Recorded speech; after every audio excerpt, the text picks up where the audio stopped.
La langue arabe interdite à l'école en Algérie? On t'a menti quand on t'a dit que la colonisation c'était pour éduquer. En Algérie, ils ont commencé par interdire la langue arabe à l'école. Ta propre langue, effacée dans ton propre pays. Pendant plus d'un siècle de colonisation, la France a imposé le français comme langue unique à l'école. L'arabe était vu comme inutile ou pire, dangereux. L'objectif était clair, couper les Algériens de leur culture. Plus tu oublies ta langue, plus tu oublies qui tu es. C'est une façon de former des indigènes obéissants. Pas de citoyens, pas de libres penseurs. Dès la fin du 19e siècle, des lois réduisent l'arabe à une langue religieuse réservée à la mosquée. Et dans certaines écoles, parler arabe était puni.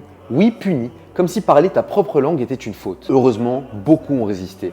Des familles, des profs, des imams ont continué d'enseigner l'arabe en secret, parfois au péril de leur liberté. Parce que perdre sa langue, c'est perdre bien plus que des mots. C'est perdre sa mémoire. L'histoire de l'arabe en Algérie coloniale, c'est celle d'un combat pour exister. En 1962, l'arabe revient officiellement à l'école, mais les traces de cette politique coloniale, elles, sont encore là. Dans les mentalités, dans le système éducatif, et parfois même dans la honte qu'on a appris à avoir de sa propre langue. On t'a menti quand on t'a dit que l'arabe n'avait pas sa place à l'école. On l'a effacé pour mieux soumettre. Mais l'histoire, elle, revient toujours. Et les langues, elles ne meurent jamais tant qu'on les fait vivre. Tu veux qu'on parle d'autres vérités cachées de la colonisation? Dis-le moi en commentaire.